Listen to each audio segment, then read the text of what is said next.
लोग नशा क्यों करते हैं, या एक बार नशा करने के बाद बार बार नशा क्यों करते हैं। मैं डॉक्टर निधि जैन बुखारिया, साइकेट्रिस्ट, इंदौर से आज आपके साथ डिस्कस करूंगी नशे के बारे में। सबसे पहले हम डिस्कस करेंगे कि नशा क्या होता है, कौन से नशीले पदार्थ हैं जिनका लोग नशा करते हैं। तो सबसे पहले नशीले पदार्थ क्या होते हैं। नशीले पदार्थ वो होते हैं जो हमारे ब्रेन पर, हमारे सीएनएस पर इफ़ेक्ट करते हैं। और सीएनएस पर जो हमारे ब्रेन पर इफ़ेक्ट करके हमारी जो थिंकिंग होती है, हमारा मूड होता है, फीलिंग्स होती है, ये सब चेंज कर देते हैं। धीरे धीरे हम उन नशे को बार बार लेने लगते हैं, हमारा कंट्रोल नहीं होता है, धीरे धीरे ये हम नशे के आदी हो जाते हैं। तो नशीले पदार्थ ये काम करते हैं जिसकी वजह से इनको बार बार लेते हैं लोग। कौन कौन से नशीले पदार्थ होते हैं जो लेते हैं। कॉमनली जो हम जब सभी जानते हैं, alcohol, ganja, bhang, charas, hashish, marijuana, okay, cocaine, codeine, brown sugar, morphine, कुछ कैप्सूल्स वगैरह आते हैं, पेन किलर जो कैप्सूल्स आते हैं, स्पाज्मोप्रॉक्सिमोन, इसके अलावा स्लीपिंग पिल्स। तो इन सारी चीज़ों का लोग नशा करते हैं। फिर कॉमनली सिगरेट, बीड़ी, तंबाकू। जो बच्चे या टीनेजर्स होते हैं यूजुअली वो ऐसे नशे के पदार्थ यूज़ करते हैं जो घर में मिलते हैं और जो उन्हें इजीली अवेलेबल होते हैं। जैसे ये वाइटनर हुआ जो स्टेशनरी शॉप पे मिलता है, या फिर नेल पेंट रिमूवर घर पे यूजुअली मिल जाता है, थिनर मिल जाता है, या डेंड्राइट, ये ग्लू होता है। तो ऐसी चीज़ों का यूजुअली नशा टीनेजर से बच्चे स्टार्ट करते हैं, फिर धीरे धीरे वो बड़े नशे पर शिफ्ट हो जाते हैं। इस फिनोमिना को बोलते हैं गेटवे फिनोमिना। तो यूजुअली बच्चे और जो टीनेजर्स हैं तो ज़्यादा ध्यान देने की ज़रूरत है उन पर, क्योंकि छोटे नशे से बड़े नशे की ओर शिफ्ट होने की ये टेंडेंसी होती है। नशे को लोग ओरली लेते हैं, स्निफ करते हैं, पॉली बैग में लेके करते हैं, पॉलीथीन के ऊपर लेके सूंघते हैं, इंजेक्शंस के फॉर्म में लेते हैं, सिगरेट बीड़ी में लेते हैं। तो बहुत टाइप से लोग नशे को लेते हैं। टीनेजर्स या स्कूल जो चिल्ड्रन होते हैं वो नशा क्यों स्टार्ट करते हैं, क्या रीज़न है कि कोई पहली बार नशा करता है। तो जो स्टार्टर्स होते हैं पहली बार नशा क्यों करते हैं। देखिए, कुछ लोग करते हैं कि एक्सपेरिमेंट करना होता है, उनको लगता है कि नशा क्या होता है। देखें, बहुत सारे लोग तो नशा अच्छे से करते हैं, तो नशा ट्राई करके देखें इसका टेस्ट कैसा होता है, कैसा लगता है, या पहली बार नशा करने के बाद या नशा करने के बाद कैसा फील होता है। तो वो एक एक्सपेरिमेंट करना चाहते हैं। या फिर उनको फील आता है कि उनके पेरेंट्स नशा कर रहे हैं, अगर उनके फादर नशा कर रहे हैं तो क्यों ना मैं भी नशा ट्राई करके देखूं। फील आएगा कि मैं बड़ा हो गया हूँ, अब मैं नशा कर सकता हूँ। या फिर उनको लगता है कि कूल दिखने के लिए, बहुत बार सोसाइटी में भी लोगों को लगता है कि कूल दिखने के लिए नशा करते हैं। उनको लगता है कि नशा करने से जो आजकल जो मूवीज़ में जो इन्फ्लुएंस होता है, उनको जो सेलिब्रिटीज़ को देखकर उनको फील होता है कि हाँ, दिखाया जाता है इतना टीवी में कि नशा कर रहे हैं, कूल हैं, या पार्टीज़ कर रहे हैं फ़न के लिए। नशा तो करना ही करना है, या कोई एज अ स्ट्रेस रिलीफ के लिए कोई भी प्रॉब्लम हुई तो जाके नशा करने लगे, और इतना उसको सोशल एक्सेप्टेबिलिटी दिखाने लगे हैं कि लोग नशा इजीली उनको देख के इन्फ्लुएंस हो जाते हैं और उसके बाद वो नशा करने लगते हैं। या इसके अलावा पीयर प्रेशर में करते हैं। कभी कभी वो कोई जगह उनके जो फ्रेंड्स होते हैं या जो ग्रुप होता है, किसी ग्रुप का पार्ट बनने के लिए वो चाहते हैं कि उनको उस ग्रुप में एक्सेप्टेबिलिटी मिले। अगर सभी दोस्त नशा कर रहे हैं और वो अकेला नहीं करेगा तो शायद उसको उस ग्रुप में नहीं आने दिया जाएगा।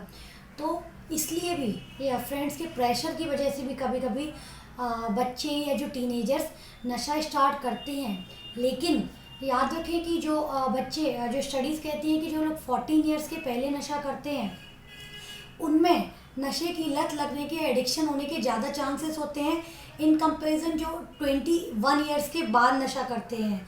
तो ध्यान रखें कि एटलीस्ट बच्चे और जो टीनेजर्स हैं जर्ली एज में नशा स्टार्ट ना करें। लोग नशा बार बार क्यों करते हैं। तो हमने जैसे डिस्कस किया कि कोई एक स्टार्टिंग मतलब एक एक्सपेरिमेंट करता है नशे पर, जब वो नशा करता है तो कुछ लोगों को वो नशा अच्छा लगता है। उसके बाद वो क्या करते हैं, उस नशे को ओकेजनली लेने लगते हैं, पार्टीज़ में, मैरिजेस में। ओके। फिर उसके बाद धीरे धीरे उनकी फ्रिक्वेंसी बढ़ती है, तो कभी मंथली बेसिस पे और कभी वीकली, हफ्ते में एक बार लेने लगते हैं। धीरे धीरे क्या करते हैं, वो नशे को फिर हफ्ते में 2 बार, हफ्ते में 4 बार, ऐसे करके नशे को धीरे धीरे बढ़ाते जाते हैं। जब वो नशा लेते हैं तो उनको उस टाइम जो हाई मिलता है, एक जो डोपामिन सर्ज होती है, ओके, उनको उस टाइम इमीडिएट जो प्लेजर मिलता है या इमीडिएट जो फील गुड जो वो फील करते हैं, तो उसकी वजह से वो नशा लेते हैं। क्या होता है कि जब ये नशा लेते हैं तो डोपामिन सीक्रेट होता है, एक रिवॉर्ड सर्किट होता है ब्रेन में जो एक्टिव हो जाता है, जिसकी वजह से आपको अच्छा फील होता है, आप नशे को बार बार लेते हैं।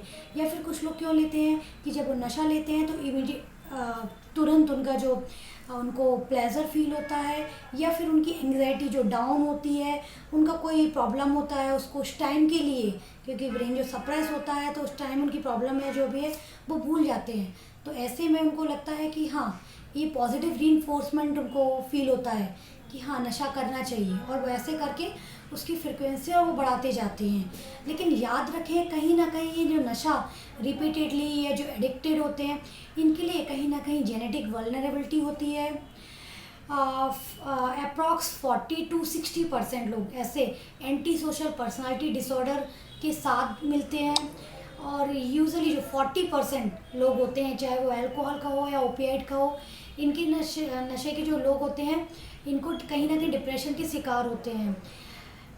इसके बाद नशे के बाद जो होता है 20 टाइम्स सुसाइड के भी चांसेस बढ़ जाते हैं in comparison to general population. तो इसलिए याद रखें, इसका कहीं ना कहीं कोई जेनेटिक पर्सनालिटी का भी इससे रिलेशन होता है। कब कहते हैं कि नशे पे डिपेंडेंस हो गई, मतलब नशे की लत लग गई? तो अगर जब इंसान लेता है बार बार, जैसे वो ले रहा है, बार बार लेने लगता है, रेगुलर बेसिस पे लेने लगता है, तो एक टाइम आता है कि धीरे धीरे उसका जो एक नशा होता है ना, नशे की उसी सेम क्वांटिटी पे उसको वो प्लेजर नहीं मिलता जो पहले कम क्वांटिटी पे मिल रहा था। लाइक पहले आप 1 सिगरेट पी रहे थे, फिर आप 2 पीने लगे, फिर 4, 6, 8, अभी आप 10, 20, 30 सिगरेट पी रहे हो। ओके। तो आप धीरे धीरे मात्रा उसकी बढ़ाते जा रहे हो। या फिर आप पहले महीने में 1 बार शराब पीते थे, फिर हफ्ते में 1 बार पीने लगे, अभी फिर ऑल्टरनेट डे पीने लगे, अभी दिन भर पीते हैं शराब, सुबह या दोपहर शाम 3 बार पी रहे हैं। तो धीरे धीरे उसकी मात्रा भी बढ़ती जाती है, मतलब बॉडी को टॉलरेंस हो गया, तो धीरे धीरे नशे की मात्रा और नशे की फ्रिक्वेंसी बढ़ती जाती है। टॉलरेंस होता है, क्रेविंग होने लगती है। क्रेविंग मतलब बहुत ज़्यादा इच्छा होती है, एक डिज़ायर होती है। हर वक्त इंसान नशे के बारे में सोचता रहता है, नशे को कहाँ से अरेंज करना है, कैसे नशे को जुटाना है, इसमें लगा रहता है। सारे दिन भर उसको नशे के बारे में ही सोचता रहता है। फिर उसको दूसरी चीज़ों में मज़ा नहीं आता, जो अल्टरनेट, जो जिन चीज़ों पहले उसको प्लेजर फील होता था, अभी उसको किसी चीज़ में अच्छा नहीं लगता। कोई रिलेशनशिप, बातचीत, कुछ काम, हॉबीज़, किसी चीज़ में नहीं, सिर्फ एक ही चीज़ में मज़ा आता है, सिर्फ नशा करने में। मतलब सारी चीज़ें बाद में, सबसे पहले नशा। फिर उसके बाद क्या होता है कि उसको पता रहता है कि ये नुकसान कर रहा है, या फिर मेरी बॉडी में भी कोई प्रॉब्लम स्टार्ट हो गई है, आपको पता है कि आपके लिवर में हल्की सी दिक्कत स्टार्ट हो गई है, आपको नींद नहीं आ रही, कुछ भी हो रहा है, लेकिन आपको क्या है, आपको सारी चीज़ों को आप निगलेक्ट करते हो, और सिर्फ चाहते हुए भी फिर आप नशा नहीं छोड़ते हो। आपको पता है कि हार्मफुल हो रहा है, तब भी आप नशा करते रहते हैं, कॉन्टीन्यूस करते रहते हैं। फिर अगर आप नशा कभी नहीं लेते हैं तो क्या होता है, आपको विड्रॉल सिम्टम्स आते हैं, मतलब आपको शारीरिक और मानसिक मानसिक बहुत सारी तकलीफ़ें होती हैं। तो अगर आप नहीं भी चाहते हो तो भी आपको नशा करना होता है। जब ये कंडीशन आ जाती है तो कहते हैं कि इसको नशे की डिपेंडेंस हो गई, या नशे का एडिक्शन हो गया। तो आपको पता है कि नहीं लेना है, एक साइड कुआं एक साइड खाई, फिर भी आप नशा लेते हो। नशा करने में बुराई क्या है? आप लगातार ले रहे हो, एडिक्टेड हो गए हो, क्या बुराई है, क्या नुकसान है नशे से? क्या होता है जब आप नशा लेते हो तो आप डिपेंड हो जाते हो, नशा लेते रहते हो लगातार, तो फिर आप क्या करते हो कि धीरे धीरे आपका खाना पीना सोना कुछ भी टाइम पे नहीं होता, आपको किसी चीज़ का होश नहीं रहता। फिर धीरे धीरे आपके रिलेशनशिप में आपको ना इंटरेस्ट होता है, ना आपके पास टाइम होता है। आपका जो सोशल आपका जो बिहेवियर होता है, लोगों से मिलना जुलना, काम, वो आप कुछ नहीं कर पाते, क्योंकि आप नशा करके कुछ भी नहीं कर पाते। फिर आपके धीरे धीरे रिलेशनशिप, आपका काम, ये सब चीज़ इफेक्ट होने लगता है। आप काम पर भी जाते हो तो वहाँ भी अगर आप बच्चे हैं तो पढ़ाई करने में मन नहीं लगेगा, करियर पे ध्यान नहीं रहेगा, क्योंकि पूरे टाइम तो नशे को ही अरेंज करना है ना। और अगर आप ये करते हो, जॉब वगैरह कर रहे हो, अगर आप जॉब कर रहे हो तो उसमें आप धीरे धीरे छोटी छोटी मिस्टेक्स करने लगते हो, आपका कंसंट्रेशन नहीं होता है, आपको वहाँ पर काम करने में मन नहीं लगता है। आप जब मिस्टेक्स करते हो या नशा करके जाते हो तो धीरे धीरे आपके काम में गड़बड़ी होती है, आपकी जॉब में इरेगुलरिटीज़ हो जाती है, आपको बहुत बार गैप चाहिए होते हैं, नहीं जा पाते हो नशे की वजह से, तो धीरे धीरे आपकी जॉब भी बहुत बार चली जाती है। ऐसे फिर स्ट्रेस लेवल बढ़ता है, फाइनेंशियल प्रॉब्लम बढ़ती है। एक साइड नशे में बहुत सारा पैसा खर्च हो रहा होता है, लोग 1,000 रुपये से 2-2, 3-3 हज़ार रुपये पर डे के हिसाब से भी नशा करते हैं। तो एक साइड आपका फाइनेंशियल वहाँ लॉस हो रहा होता है, और दूसरा आपका जो जॉब वगैरह होती है उसमें प्रॉब्लम होने लगती है। आपकी जो सोसाइटी होती है उसमें भी आपसे कुछ लोग दूर जाने लगते हैं, या फिर जो सोसाइटी में आपकी रिस्पेक्ट थी, क्योंकि आप जब नशा कर लेते हो तो कभी आपका किसी किसी टाइम आपके अंदर इनिबिशन, मतलब जो इनिबिशन होना चाहिए वो नहीं रहता, जजमेंट नहीं रहता, तो आप कुछ भी ऐसी हरकत करते हो जो जिसकी वजह से आपकी इमेज कहीं ना कहीं डाउन होती है, और आप लोगों से, सोसाइटी से, अपने खुद के घर वालों से दूर होने लगते हो। ऐसे में क्या होता है, अगेन स्ट्रेस लेवल बढ़ता है, और फिर आप नशा और कंज्यूम करने लगते हो, और ज़्यादा नशा करने लगते हो। धीरे धीरे क्या होता है कि आपकी फ़िज़िकल प्रॉब्लम, आपको सभी को पता ही है कि जब हम टोबैको या ये सब लेते हैं, सिगरेट बीड़ी, तो इससे टोबैको से आपका ओरल कैंसर के चांसेस रहते हैं। सिगरेट बीड़ी या स्मोकिंग से आपके लंग्स के कैंसर है, लंग्स की प्रॉब्लम्स के चांसेस रहते हैं। आप जो गांजा भांग वगैरह लेते हो उनकी वजह से मेंटल प्रॉब्लम के बहुत ज़्यादा चांसेस रहते हैं। और जो शराब वगैरह आप लेते हो, अल्कोहल के जो ये अल्कोहल से आपके लिवर फेलियर, लिवर सिरोसिस के चांसेस रहते हैं। कोई भी आप जो इंजेक्शंस लेते हो, इंजेक्शंस से आपको जो शेयरिंग करते हैं उससे हिपेटाइटिस, HIV, एड्स के चांसेस रहते हैं। तो धीरे धीरे आपको सब पता है कि इन सब चीज़ों के चांसेस बढ़ जाते हैं। इन सारी चीज़ें, फिजिकल इलनेस की प्रॉब्लम रहती है, और इसके अलावा मेंटल इलनेस की भी, जैसे गांजा भांग या फिर अल्कोहल वगैरह में भी रहती है कि गुस्सा आने लगता है, नींद नहीं आती है, चिड़चिड़ापन आने लगता है, रिलेशनशिप ख़राब होते हैं, और आपको क्या बहुत बहुत शक की बीमारी होने लगती है। आपको सभी पे शक होने लगता है, अपने स्पाउस पे, जो आपके हस्बैंड है, वाइफ, उसके कैरेक्टर पर डाउट होने लगता है। हेलुसिनेशंस होने लगते हैं, कभी कभी किसी नशे की वजह से कुछ भी दिख रहा है, कुछ भी फील कर रहे हैं बॉडी पे। तो ऐसे बहुत सारी फिज़िकल और मेंटल प्रॉब्लम्स होती हैं नशे की वजह से। तो नशा कहीं भी, किसी भी चीज़ का, किसी भी टेंशन का, किसी भी प्रॉब्लम का कोई भी सॉल्यूशन नहीं है, सिर्फ है तो कहीं ना कहीं स्लो पॉइजन। सवाल आता है कि जब पता है कि इतनी सारी प्रॉब्लम्स हैं, इतने सारे हार्मफुल इफ़ेक्ट्स हैं इसके, तो इंसान नशा करने के बाद एक बार छोड़ क्यों नहीं पाता है। उसको पता चल गया कि इट्स नॉट गुड, तो छोड़ देना चाहिए, क्यों नहीं छोड़ पाता है। इसका रीज़न क्या होता है कि जब वो नशा एक बार लगातार जैसे करता है, स्टार्टिंग में एक बार, फिर बार बार, और एक बार एडिक्टेड हो जाता है, तो फिर जब वो नशा छोड़ता है तो उसको बहुत ज़्यादा फिज़िकल और मेंटल प्रॉब्लम होती है। मतलब उसको मेंटली, उसको बहुत ज़्यादा क्रेविंग होगी, उसको नशे की बार बार इच्छा होगी, और अगर फिज़िकल प्रॉब्लम भी होती है, अगर जैसे वो तम्बाकू वगैरह, टोबैको जो ले रहा है, अगर नहीं लेगा तो चिड़चिड़ापन सा होगा, कुछ लोगों को कॉन्स्टिपेशन होता है, ढंग से नींद नहीं आती है। अगर शराब वगैरह ले रहा है और शराब वगैरह अचानक से छोड़ देंगे तो क्या होगा, हाथ कांपने लगेंगे, घबराहट होगी, नींद नहीं आएगी। कभी कभी ऐसा होता है कि झटके तक आ जाते हैं, जो सीजर अटैक होता है, फिट्स आ जाते हैं, या फिर कभी कभी ऐसे अचानक से छोड़ने पर डेलीरियम में, मतलब सब कुछ भूल जाते हैं, याददाश्त जो होती है, कुछ भी बोलने लगते हैं। इस टाइप का ऐसे इफ़ेक्ट्स होते हैं, मतलब बहुत सीरियस इफ़ेक्ट तक हो सकते हैं। या फिर अगर जो ये जो ब्राउन शुगर वगैरह ले रहे हैं, स्मैक ले रहे हैं, या कैप्सूल्स वगैरह ले रहे हैं, तो उनमें क्या दिक्कत होती है कि जब वो अचानक से नशा छोड़ते हैं तो उनके सिक्रीशंस बढ़ जाते हैं, उनके नोज़ से वाटरिंग, पानी आने लगता है, आंखों से पानी आता है, लूज़ मोशन होने लगते हैं, बहुत स्वेटिंग होती है, बहुत घबराहट होती है, बहुत ज़्यादा बॉडी एक होता है, हाथ पैर बहुत दर्द होते हैं, तो बहुत ज़्यादा परेशान हो जाते हैं। स्लीपिंग पिल वगैरह अगर लगातार के बाद छोड़ते हैं तो नींद आने में दिक्कत होने लगती है। तो ऐसे जो भी नशे होते हैं, जब वो लगातार लेने के बाद छोड़ते हैं तो विड्रॉल सिम्टम्स आते हैं। किसी भी काम में कंसंट्रेशन नहीं होता है, घबराहट, बेचैनी, चिड़चिड़ापन, गुस्सा, ये सभी चीज़ें फिजिकली और मेंटली विड्रॉल सिम्टम्स होते हैं। कुछ नशों में फिजिकल विड्रॉल सिम्टम्स ज़्यादा होते हैं, तो कुछ में मेंटल। तो जो अलग अलग विड्रॉल सिम्टम्स होते हैं उनकी वजह से, और जो एक क्रेविंग होती है नशे को करने की, जो एक इंटेंस डिज़ायर जिसकी वजह से वो दूसरे किसी भी चीज़ में, किसी भी वर्क पर कॉन्सेंट्रेट नहीं कर पाता है, तो इन वजह से इंसान नशा फिर छोड़ना भी चाहता है बट वो हेल्पलेस हो जाता है। चाह के भी वो नशा नहीं छोड़ पाता है। पहले जो मज़े मज़े में जो नशा स्टार्ट किया गया था, अब उसको दीमक की तरह खाने लगता है, लेकिन वो कुछ नहीं कर पाता उस टाइम। अब लास्ट क्वेश्चन है कि अगर नशा करने लगे और एक बार उसके एडिक्टेड हो गए तो अब क्या करें? क्या कोई सॉल्यूशन है? यस, सॉल्यूशन है। इसके लिए क्या होता है, नशा छोड़ने के लिए 2 फेज़ में नशा छोड़ा जाता है। इसके लिए कुछ दवाइयाँ होती हैं। तो दवाइयाँ क्या काम करती हैं? पहले एक डिटॉक्सिफिकेशन फेज़ होता है। इसमें क्या होता है, यूजुअली 15-20 दिन या महीने भर के लिए ऐसी कुछ दवाइयाँ दी जाती हैं जो जो आपके नशा छोड़ने पर जो विड्रॉल सिम्टम्स होते हैं, जो आपको शारीरिक और मानसिक जो परेशानियाँ होती हैं वो नहीं होती। तो आप बिना तकलीफ़ के आपका नशा छूट जाता है, क्योंकि वो दवाइयाँ कहीं ना कहीं उसी टाइप से काम करती हैं जो जो आपका जो आपको नशा को छोड़ने में हेल्प करती हैं।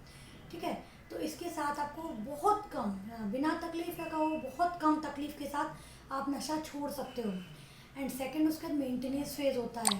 तो उसमें क्या होता है कि थोड़ा सा लॉन्ग टर्म दवाइयाँ दी जाती हैं, जिसमें कुछ ऐसी दवाइयाँ हैं जिनसे इच्छा कम हो जाती है, या फिर लेने का मन नहीं करता, या फिर नशा लेने के बाद उतना प्लेजर नहीं मिलता। ऐसी कुछ दवाइयाँ अलग अलग नशे के हिसाब से होती हैं, वो दी जाती हैं, जिसके बाद लॉन्ग टर्म पे इंसान नशा छोड़े रह सकता है।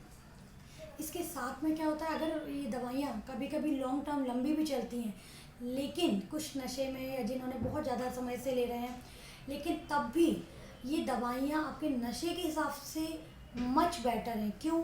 क्योंकि ये सेफ़ हैं, इनके कोई अदर साइड इफ़ेक्ट नहीं है।